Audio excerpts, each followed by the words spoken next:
Ibu, mari kita mulai dengan puja kepada Sang Buddha.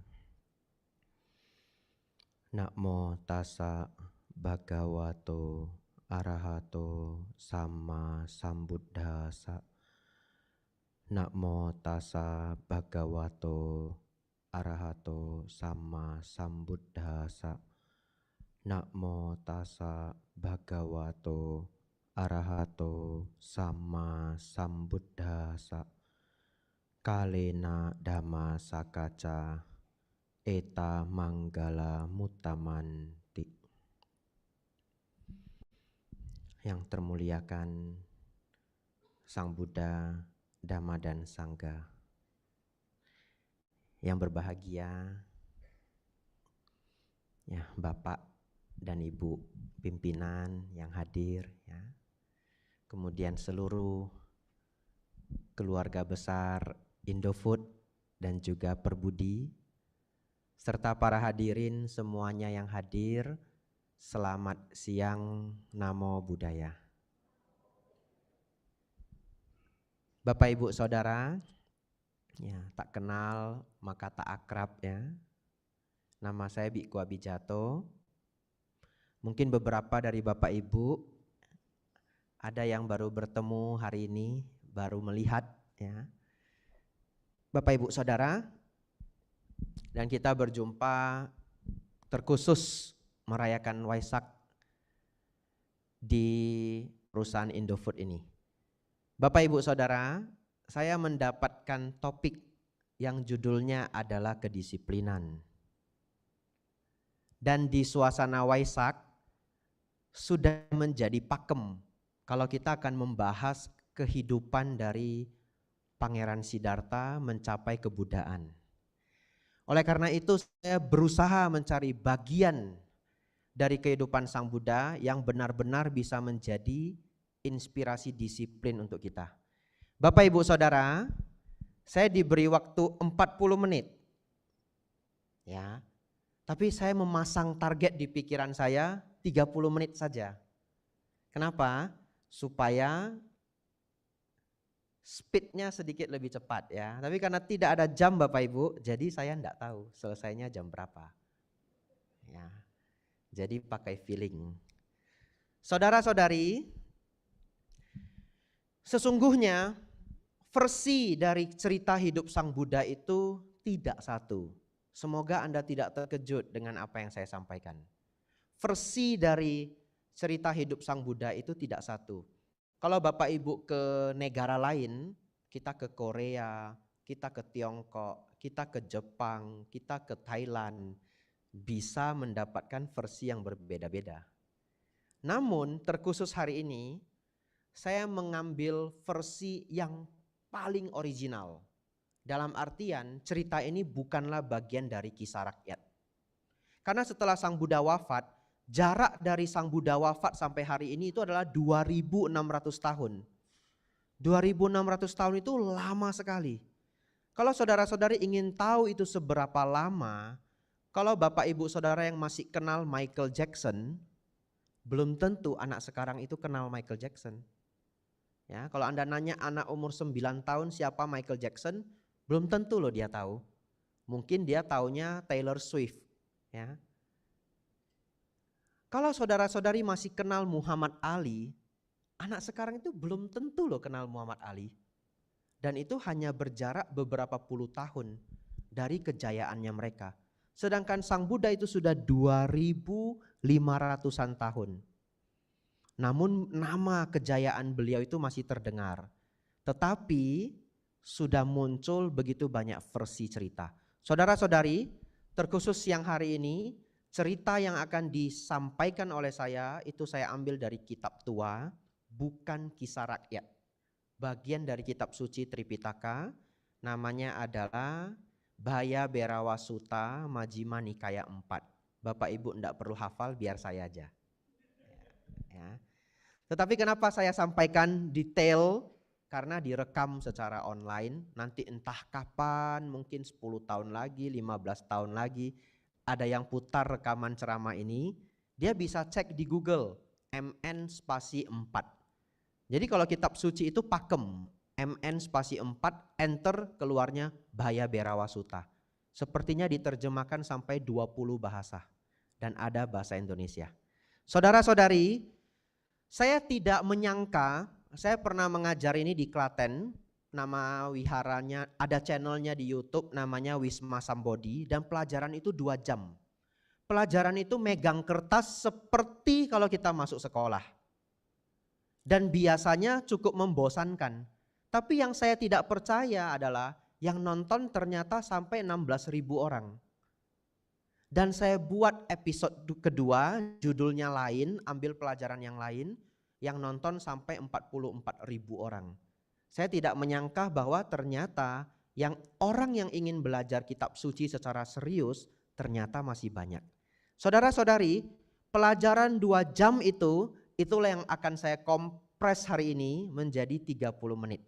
Semoga Anda mendapat inspirasi. Begini ceritanya ya. Anda sudah serius ya? Saya tak minum dulu sedikit ya.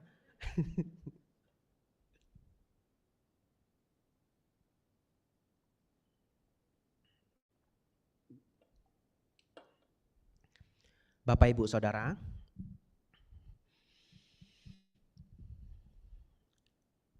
kita flashback sedikit. Sang Buddha lahir di Nepal. Saat ini negaranya Nepal, tempatnya Lumbini. Kalau Bapak Ibu punya waktu, punya kesempatan, saya sangat menyarankan ikut perjalanan ke India. Setiap tahun banyak tour ya yang berangkat pergi ke India. Anda tinggal cocokkan teman aja. Ya, kalau senang dengan grup Theravada, boleh ikut wihara-wihara Theravada. Senang dengan grup Mahayana, ikut tur dari yang dibuat wihara Mahayana. Atau senang dari grup Tantrayana, ikut tur wihara Tantrayana. Anda cocokkan karakter wihara dengan karakter Anda sehingga perjalanan Anda nyaman. Saudara-saudari, Sang Buddha lahir di Kapilawastu dan saya sudah memijakkan kaki saya di sana. Ternyata beliau beneran terkurung. Jadi tembok itu dibuat, diameternya itu atau panjang dari tembok itu adalah 3 km. Temboknya saja. Dan sampai sekarang masih ada, dan itu sudah ditembak oleh satelit oleh UNESCO membuktikan bahwa gedung ini adalah gedung tua. Karena gedung ini sudah berlapis-lapis, dulunya itu dibuat dari kayu hutan, kemudian beberapa ratus tahun kemudian dipugar oleh Raja Asoka menjadi batu bata.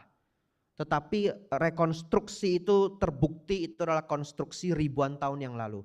Jadi saudara-saudari, beliau benar-benar terkurung di satu kawasan yang pagarnya itu 3 km. Memang kedengarannya cukup luas, tapi kalau terkurung 29 tahun itu bukan hal yang menyenangkan juga. Ya. Jadi kalau saudara yang senang nonton film-film kerajaan, kadang itu anak-anaknya raja itu kan terkurung di dalam kompleks istana. Nah mereka kalau iseng-iseng itu ya melihat dari pagar itu kehidupan orang luar seperti apa. Seperti itulah kehidupan Pangeran Siddhartha selama 29 tahun. Kemudian beliau memutuskan untuk keluar dari istana. Inilah start perjuangan beliau. Saudara-saudari, Sang Buddha mencapai penerangan sempurna umur 35. Jadi beliau akan berjuang selama 6 tahun. Mari kita belajar inspirasi apa yang bisa kita dapatkan dari kehidupan beliau. Beliau adalah orang yang sangat cerdas. Hal pertama yang beliau lakukan adalah setelah keluar dari istana, ikut 2 guru spiritual terbaik di tempat itu. Yang pertama adalah Alara Kalama, yang kedua adalah Udaka Ramaputa. Beliau belajar dengan penuh kerendahan hati sampai mendapatkan semua ilmu dari kedua guru tersebut. Setelah itu, beliau menyadari bahwa ini belum final. Cita-cita beliau itu belum tercapai. Sebenarnya apa sih Bante cita-cita beliau? Nanti di bagian sedikit akhir, Anda akan benar-benar paham, oh ini yang Sang Buddha perjuangkan. Karena saya cukup yakin, ini saya sensor dulu ya. Saya cukup yakin banyak di antara Bapak Ibu Saudara Ketika kita mengatakan Sang Buddha mencapai pencerahan, sebenarnya apa sih yang dicapai? Nah, kalau ditagih pertanyaan, kita buat ujian esai, apa pencerahan yang dicapai oleh Sang Buddha? Pasti ada yang bingung. Nah, ikut pelajaran hari ini sampai habis, mudah-mudahan bingungnya ikut habis. Ya, saudara-saudari, setelah beliau ikut dua guru ini, beliau merasa belum final, beliau lantas berjuang sendiri.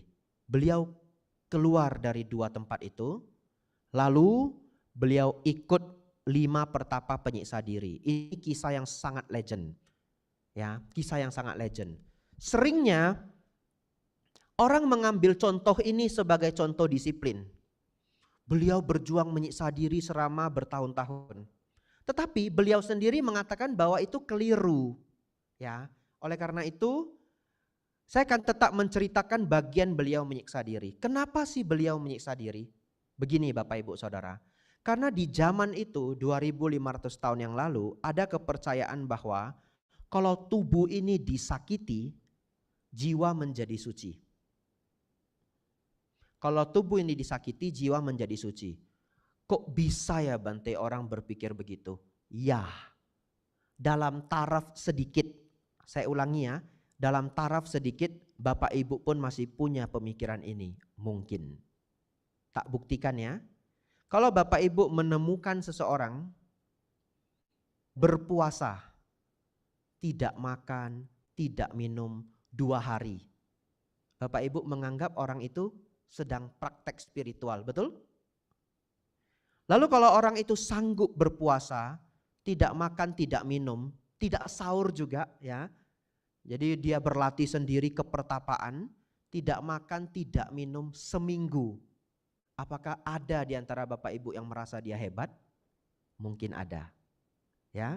Atau dia tidak makan, hanya minum. Dan dia bertahan 40 hari. Anda akan mengatakan hebat sekali ya. Dia bisa berjuang 40 hari. Di masa semodern ini, kita pun masih mengapresiasi orang yang menyiksa dirinya. Betul ya? Tanpa kita sadari. Dalam latihan berbagai macam puasa. Tetapi kalau puasa dalam konteks yang banyak dipraktekkan di Indonesia itu adalah latihan kesabaran ya. Kita kembali ke konteks penyiksaan diri. Jadi ini di luar konteks puasa pada umumnya. Di Buddhis juga ada puasa. Saya juga puasa Bapak Ibu. Saya hanya makan sampai jam 12 siang terus stop. Tidak boleh makan lagi. Cuma minum saja sampai besok jam 6 pagi. Besok setelah matahari terbit saya boleh makan lagi sampai jam 12 siang. Jadi setiap hari saya intermittent fasting. Ya, jadi intermittent fasting itu sudah populer sejak zaman Sang Buddha. Jendela makan saya 5 jam. Jam 7 sampai jam 12 siang. Saudara-saudari, baik. Karena ada keyakinan itu, beliau mulai menyiksa diri. Dan penyiksaan diri yang pertama beliau lakukan adalah menahan nafas. Beliau menahan nafasnya sampai pingsan. Saya pernah mencobanya Bapak Ibu. Beneran. Saya tahan nafas Bapak Ibu. Tidak pingsan. Karena saya tidak tahan. Akhirnya saya bernafas ya. Tetapi begitu beliau bangun, beliau tahan nafas lagi. Begitu bangun, tahan nafas lagi. Pertanyaannya, kenapa beliau tidak meninggal? Ternyata karena kalau kita tahan nafas sampai pingsan, begitu kita pingsan, tubuh akan otomatis bernafas. Tapi yang sangat salut saya kepada Pangeran Siddhartha adalah, tahu tidak, punya tekad untuk bisa menahan nafas sampai pingsan, itu tidak hal yang mudah loh. Betul ya? Iya, kadang-kadang kita cuma bertekad besok kurangin makan. Karena saya kan orang gemuk ya, jadi saya paham perasaan orang gemuk ya. Jadi kalau Bapak Ibu yang belum pernah gemuk ya enggak paham. Orang gemuk itu selalu bertekad berdiet di pagi hari dan gagal di sore hari. Makanya masih gemuk, tapi kalau ditanya saya diet, dia bilang gitu. Iya, tekad itu tidak pernah hilang, hanya sulit untuk laksanakan ya. Sebenarnya bukan orang gemuk saja. Yang kurus jangan senang dulu ya. Yang kolesterolnya tinggi, diabetes, tensinya tinggi. Dokter kan juga memberi diet khusus, betul ya? Iya, kita sudah tekad. Hari ini makannya mesti yang clean food. Tiba-tiba teman kita datang bawa gorengan. Masih hangat. Apa yang kita bilang? Besok aja dietnya. Ayo toh? Besoknya? Besok lagi. Kadang kolesterolnya tinggi, teorinya benar. Tidak boleh makan durian. Tiba-tiba datang durian. Pulang dari pekerjaan, buka kulkas ada durian dingin, musangking. Nah, semua orang juga ngerti. Kolesterol. Tapi lapar ya, pulang kerja, tapi ini kolesterol. Itu terjadi pertarungan antara perasaan dan logika. Ya, dalam psikologi itu disebut pertarungan antara perasaan dan logika. Siapa yang menang Bapak Ibu? Most of the time itu yang menang itu adalah perasaan. Logika itu mengatakan apa? Saya tidak boleh makan, saya kolesterol. Ini kalau kebanyakan nih wajah bisa miring ini. Ya toh? Tapi sudah dilihat lama? Gak makan ya mati, dimakan ya mati. Betul ya? Makan aja. Satu dah. Akhirnya dari 1 biji jadi 1 Tupperware itu habis semua. Saudara-saudari, tapi kita bisa melihat beliau punya tekad yang sangat luar biasa. Walaupun kita masih cerita praktek yang keliru, beliau menahan nafas sampai pingsan. Ini bisa menjadi inspirasi pertama Bapak Ibu. Kalau tekad melakukan satu hal, Anda punya target, Anda punya goal ya, berjuanglah sampai Anda berhasil. Ya. Dan karena beliau itu awalnya punya goal yang keliru, Anda harus punya goal yang tidak keliru. Saudara-saudari, praktek lainnya adalah di zaman itu, salah satu praktek yang terkenal adalah ketika tidur memanjat pohon dulu, kakinya diikat satu, kemudian badannya dijatuhkan ke bawah. Jadi itu kepala itu akan sakit luar biasa karena tidurnya seperti kelelawar. Dan yang sangat sakit itu adalah selangkangan. Jadi nanti selangkangan akan terluka. Kemudian kadang sudah tidak sanggup memanjat pohon, mereka menyebar duri-duri tanaman yang tajam dan duri-duri batu-batu yang tajam di tanah, kemudian rebahan di atasnya. Penyiksaan demi penyiksaan dilakukan karena berpikir jiwa bisa suci. Satu ketika Bapak Ibu Saudara, beliau sudah sedikit lagi meninggal. Lalu beliau juga menyadari, oh saya sudah salah jalan. Akhirnya beliau meninggalkan praktek ini. Saya ulangi sekali lagi Bapak Ibu, semua praktek penyiksaan diri yang dijalankan Pertapa Gautama atau nama lain dari Sang Buddha adalah keliru. Ya, ini pelajaran pertama kita. Bapak Ibu Saudara, kemudian inilah kita masuk bagian dari Sutta Majjhima Nikaya 4 Baya Berawa Sutta. Beliau kemudian jalan sendiri Bapak Ibu, masuk ke hutan. Lalu beliau mengambil tekad. Saya tidak akan pergi dari tempat ini. Biarpun darahku mengering dan tulangku menjadi abu, bila saya tidak mencapai pencerahan, saya tidak akan pergi dari tempat ini. Beliau mengambil tekad dan berlatih di hutan Bapak Ibu Saudara. Ada satu hal yang diungkapkan di sutta ini. Biasanya kalau saya ngajar pelajaran sutta ini saya bagi kertasnya, saya print, semua orang megang kertasnya supaya kita baca bersama. Kenapa? Karena ada hal yang sangat mengejutkan. Di sana, di hutan belantara itu Bapak Ibu Saudara, ada mitos di zaman India kuno, setiap hari Uposatha itu Chait Chapgo.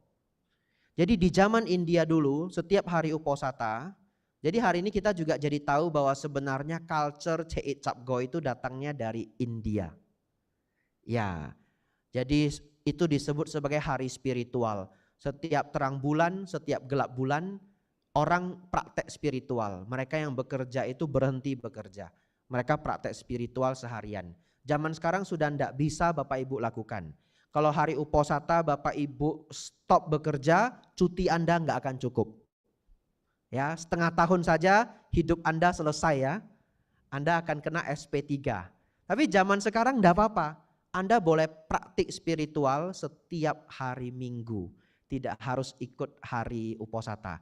Hari Minggu datang ke wihara. Kalau di kantor bagaimana Bante? Hari Rabu dan Jumat. Nah tadi saya sudah baca schedule-nya. Betul ya? Ya, Rabu meditasi bersama, Jumat ikut puja bakti. Meditasi bersama itu biasanya sepi Bapak Ibu ya. Nah ini pengalaman saya ya. Saya pernah membuat upacara kegiatan meditasi yang datang itu cuma 3 orang. Dan yang datang 3 orang itu hanyalah orang yang terpaksa. Kepala wihara, bendahara dan sekretaris. Dan saya berempat ya. Jadi cuma kami berempat yang meditasi akhirnya. Nah inilah kami berempat ini yang terpaksa karena kami yang bikin acara. Tapi 1 bulan konsisten dilakukan, acara itu jadi 45 orang. Jadi tidak ada yang bisa mengalahkan konsistensi. Ya, konsistensi itu adalah kekuatan yang sangat besar. Kalau Bapak Ibu disiplin tapi 2 hari itu tidak akan pernah sukses. Disiplin itu adalah soal konsistensi. Tidak ada yang bisa mengalahkan konsistensi. Bapak Ibu Saudara, kita lanjut Bapak Ibu. Di India setiap hari uposata semua orang itu sangat takut masuk ke hutan. Kenapa? Karena dikatakan di hutan itu ada yakha yang bisa memakan orang. Itulah mitos di India zaman dulu. Oleh karena itu Bapak Ibu Saudara, satu ketika Pertapa Gotama, kita panggil Pertapa Gotama karena Sang Buddha belum mencapai pencerahan. Setelah mencapai pencerahan kita panggil Sang Buddha. Kalau belum mencapai pencerahan kita panggil Pertapa Gotama atau Bodhisatta. Itu istilah Bapak Ibu. Saudara-saudari, beliau tinggal di hutan, lalu beliau sengaja berlatih pilih tempat yang paling angker. Yaitu tempat peletakan mayat di hutan. Bukan tempat pembakaran mayat, tempat peletakan mayat. Apa itu? Sampai sekarang di India pun prosesi melepaskan tubuh mati itu banyak cara.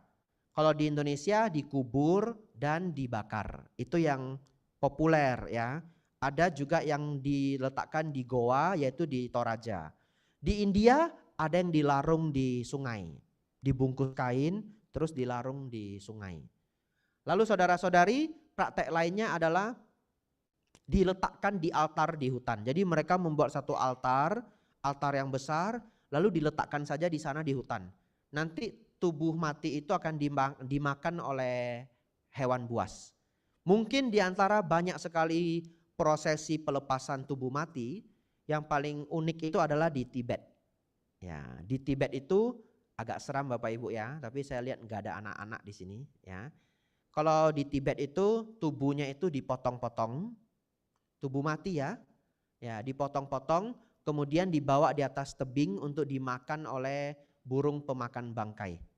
Dan kalau burung pemakan bangkai itu mau makan tubuh itu sampai habis, karena burung itu bisa makan tulang, maka keluarganya itu merasa sangat senang.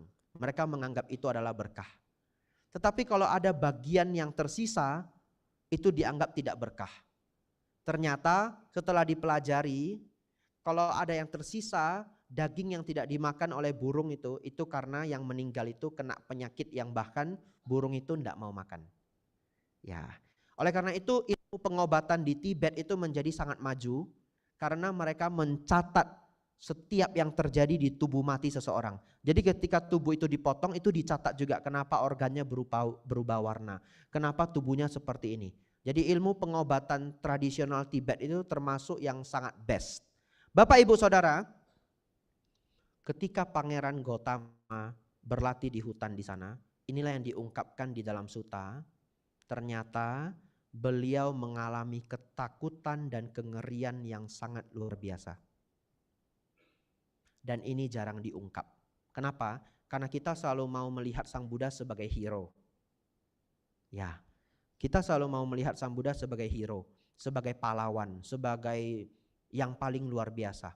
Bahkan sepanjang sejarah muncul kisah-kisah rakyat yang menjadi sangat dahsyat kisah hidup beliau. Tapi Bapak Ibu tahu, beliau sebagai guru, beliau benar-benar mengajar dengan sangat humble. Beliau sebagai seorang guru besar, tapi beliau mengatakan, dulu saya mengalami ketakutan dan kengerian ketika berada di hutan. Beliau benar-benar sangat humble. Tetapi tidak berhenti di sana.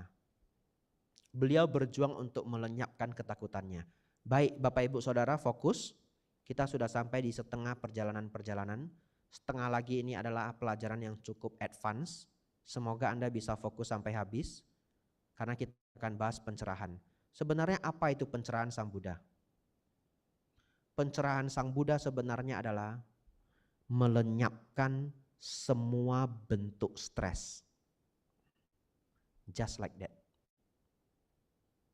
Melenyapkan semua bentuk stres. Stres dalam bahasa Pali adalah dukkha. Saya tidak ambil stres dalam bahasa Indonesia. Kita ambil stres dalam bahasa psikologi. Psikologi stres itu artinya tekanan. Stressing dalam bahasa Inggris artinya menekan.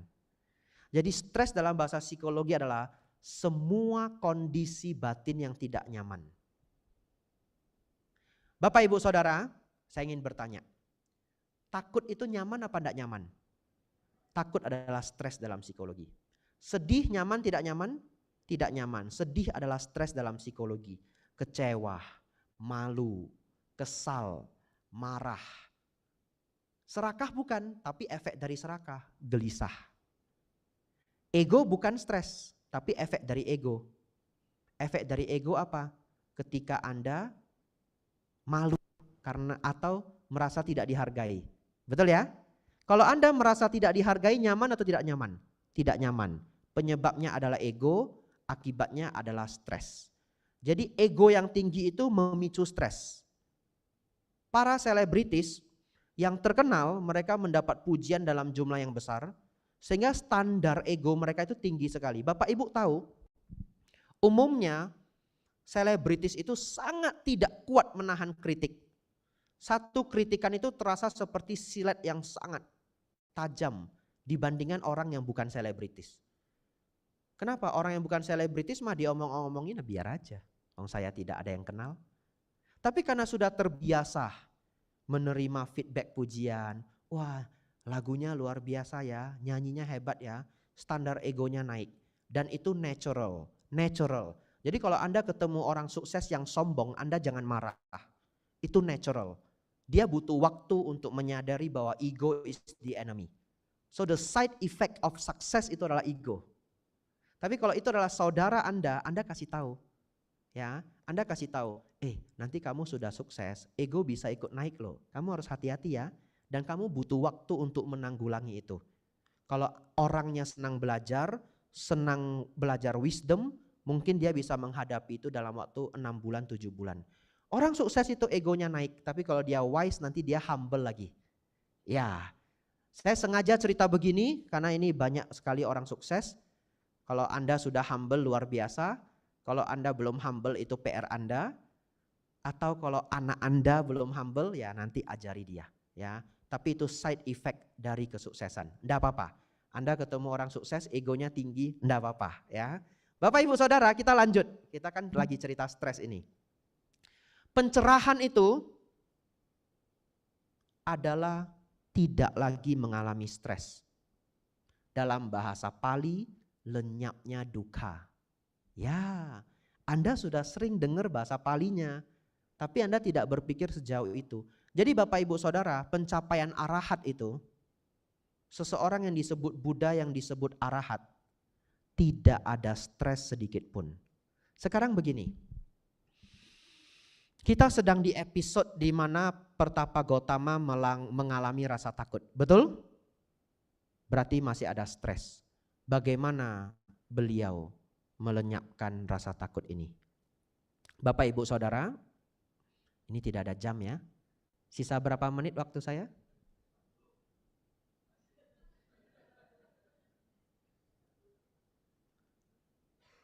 15 menit. Oke, saya yang stres sekarang. Sekarang saya yang stres ya. Baik, kita berjuang habiskan topik ini dalam 15 menit.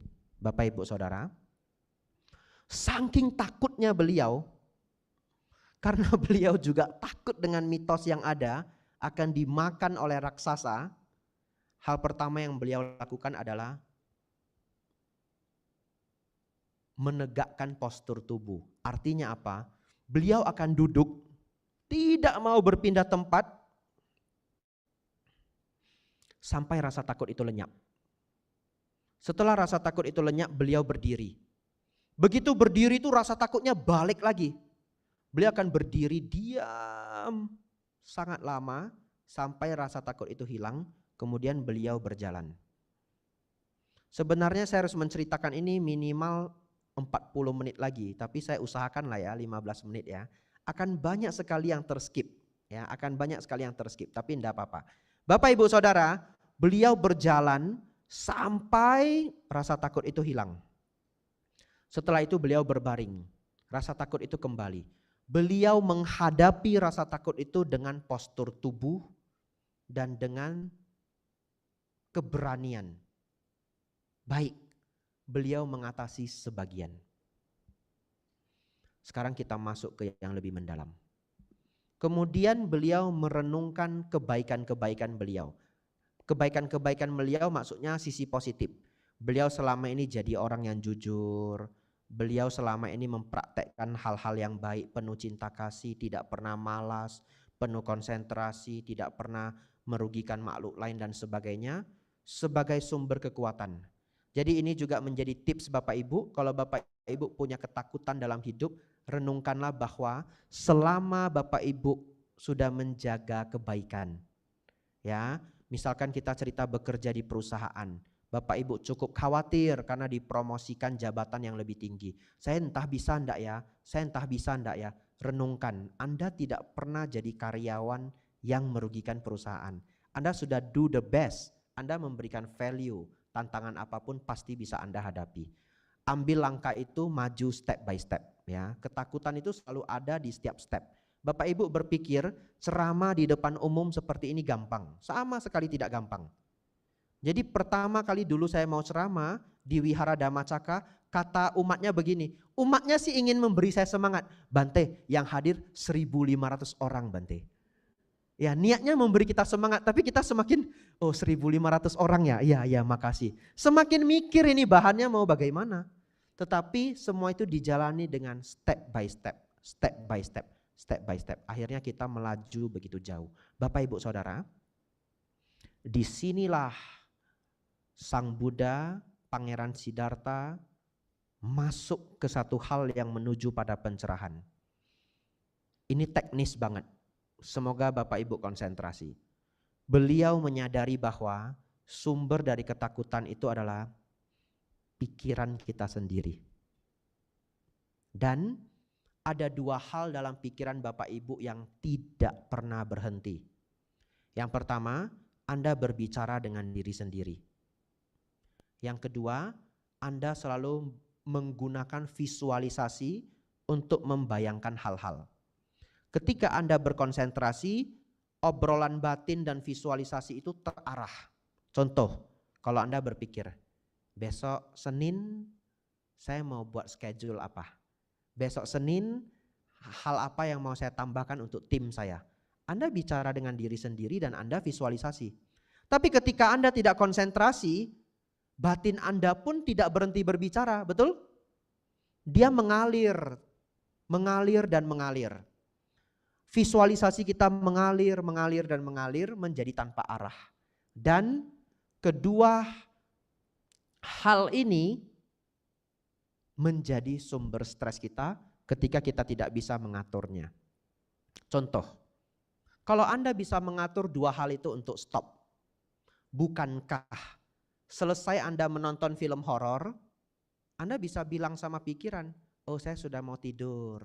Pikiran, itu gambar-gambar yang menakutkan, stop dulu.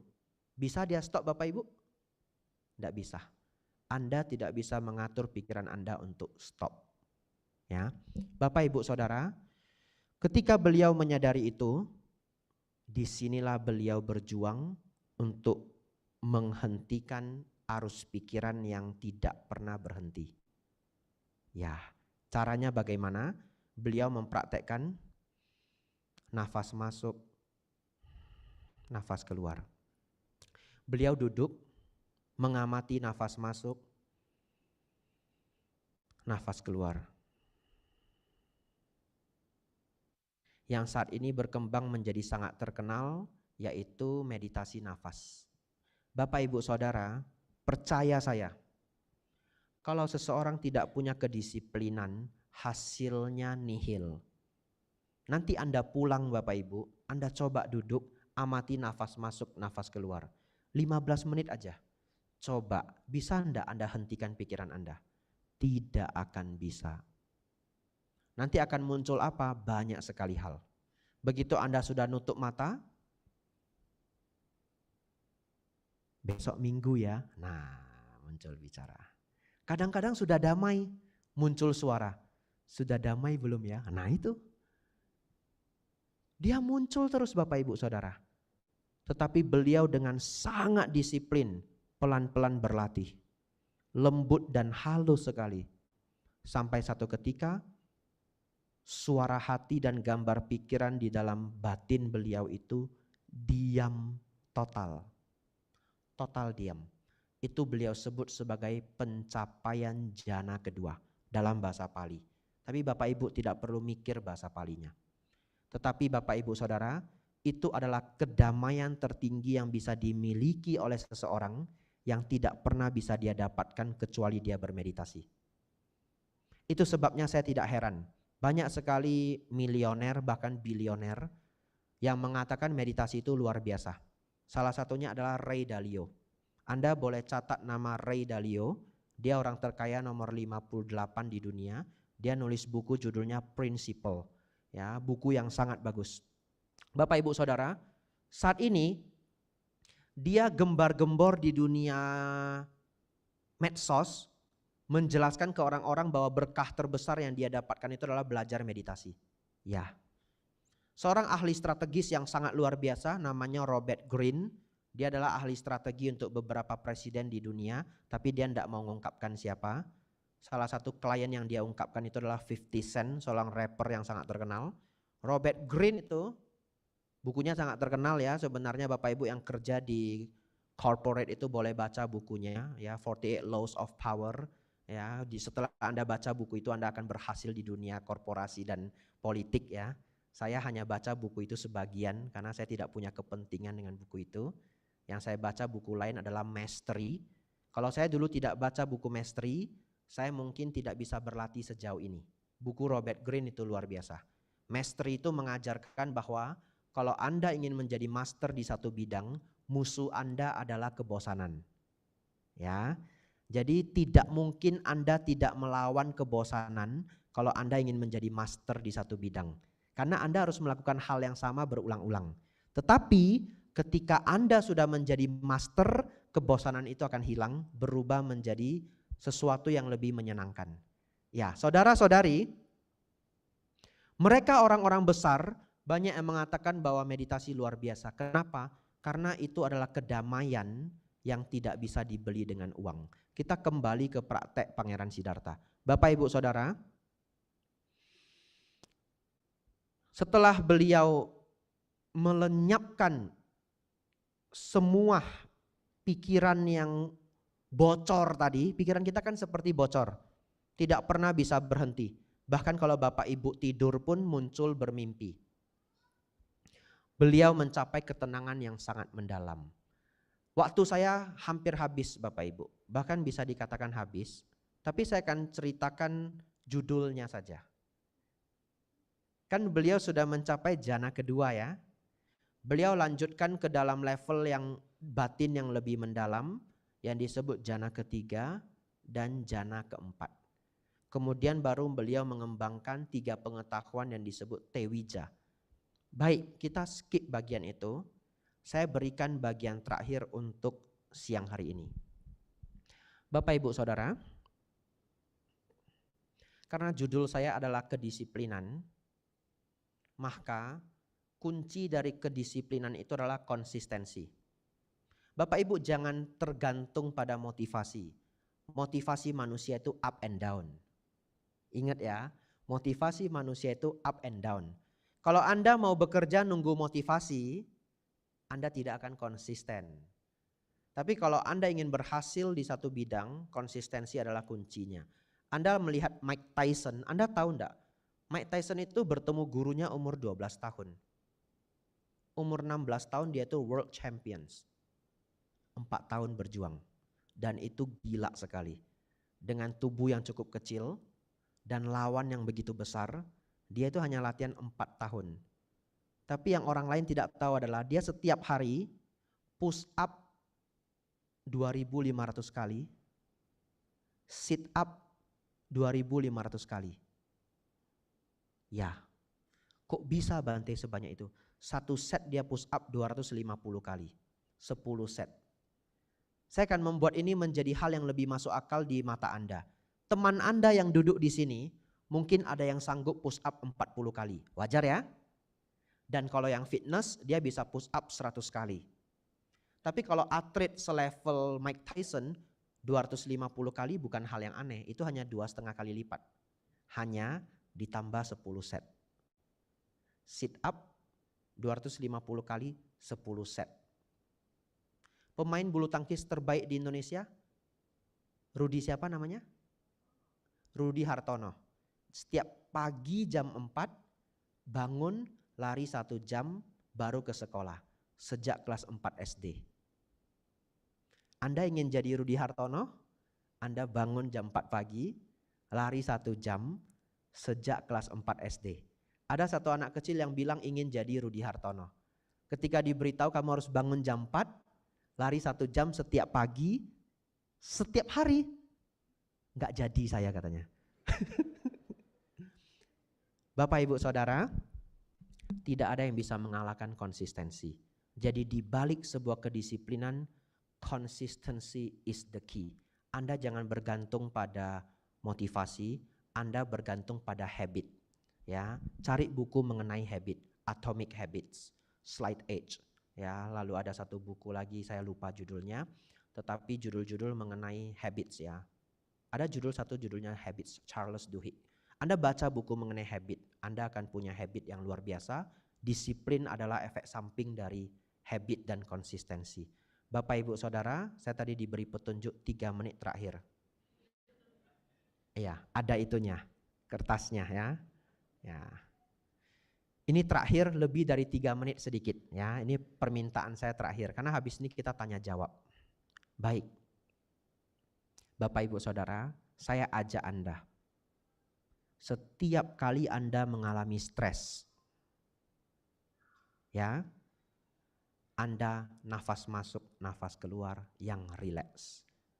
Setiap Anda stres akan terjadi perubahan fisiologi, jantung berdegup kencang dan nafas menjadi berat. Anda perhatikan, kalau Anda ketakutan, nafas Anda, kalau Anda marah, nafas Anda, betul? Ya, setiap Anda stres, nafas Anda itu pendek dan berat. Kenapa? Itu sistem biologi tubuh. Anda masuk ke fight and flight system. Tapi Anda harus latihan untuk melawan itu. Caranya, setiap Anda stres, nafasnya rileks dan tenang.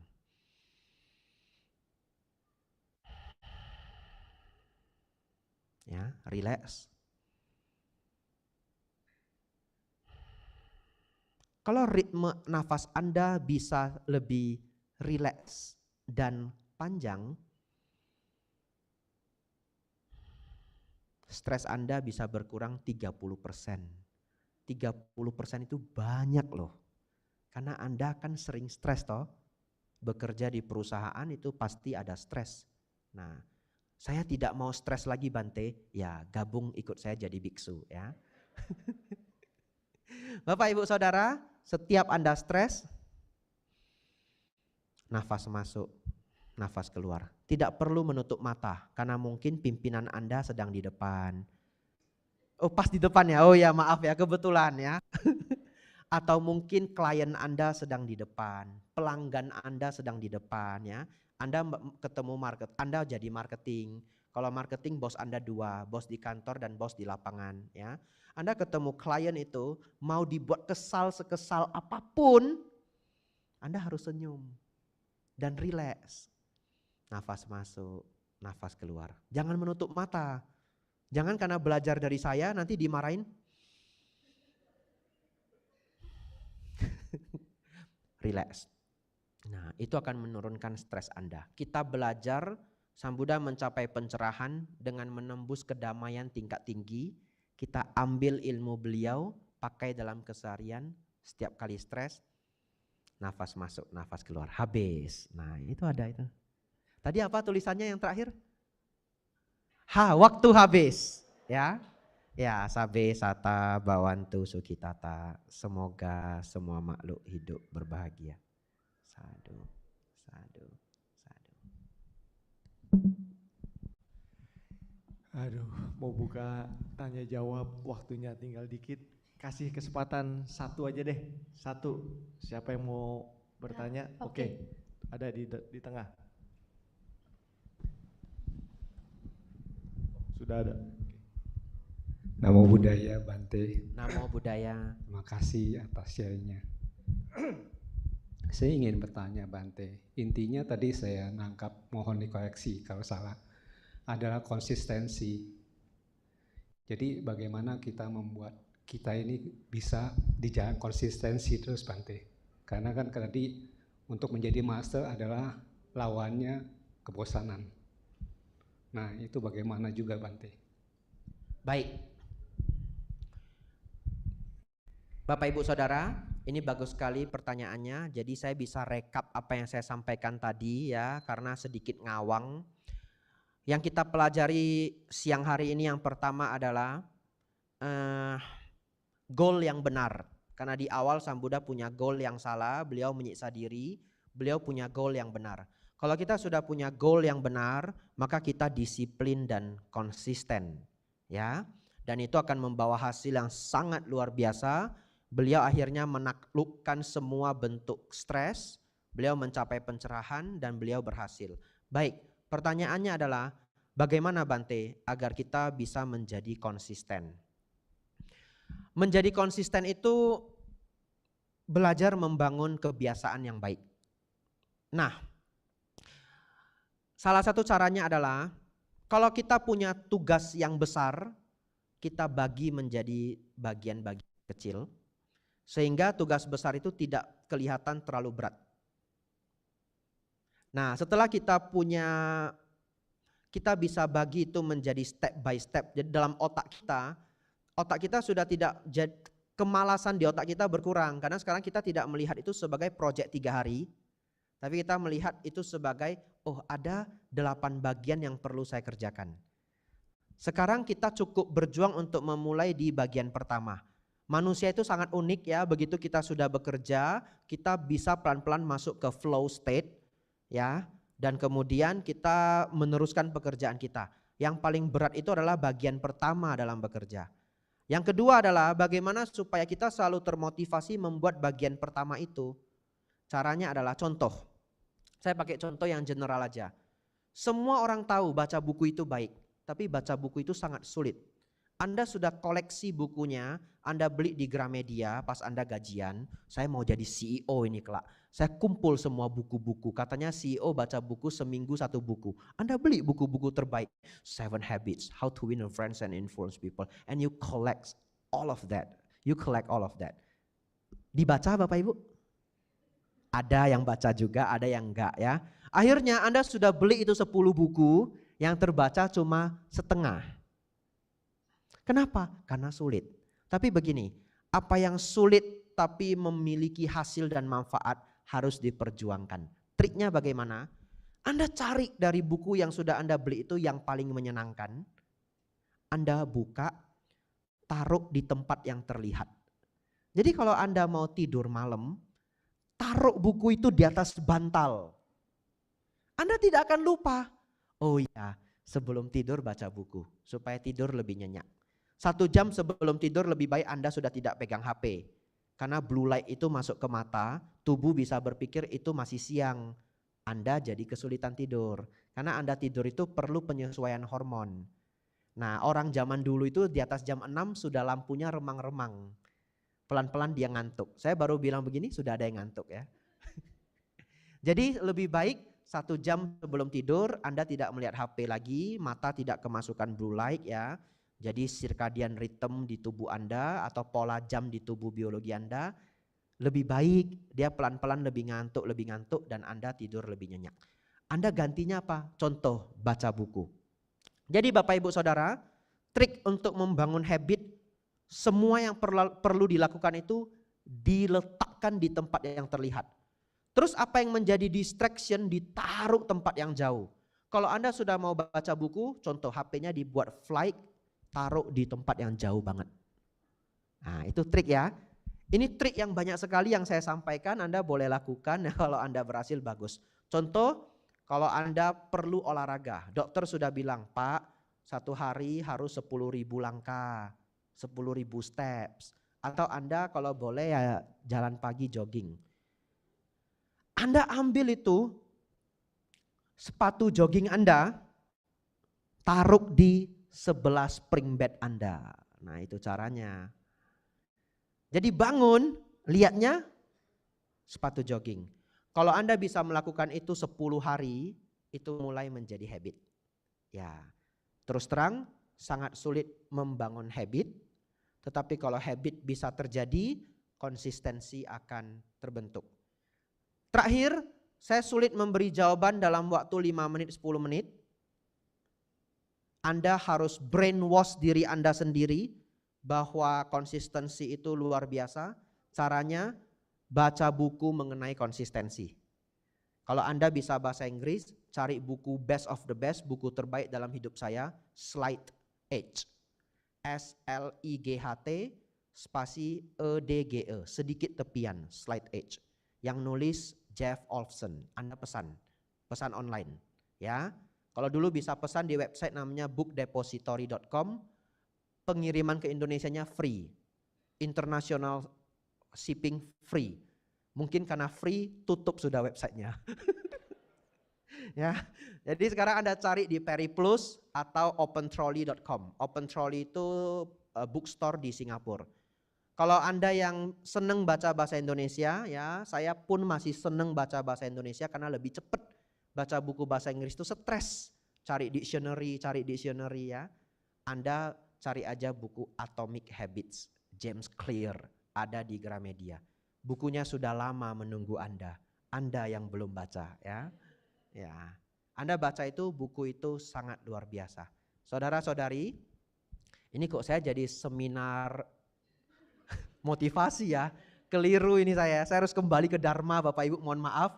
Majjhima Nikaya Baya Verawasuta. Ya, terakhir, dari tadi terakhir enggak habis-habis ya. Ya, meniru Sang Buddha. Ya, Sang Buddha adalah sosok yang sangat rajin. Terima kasih semuanya. Anumodana. Ya.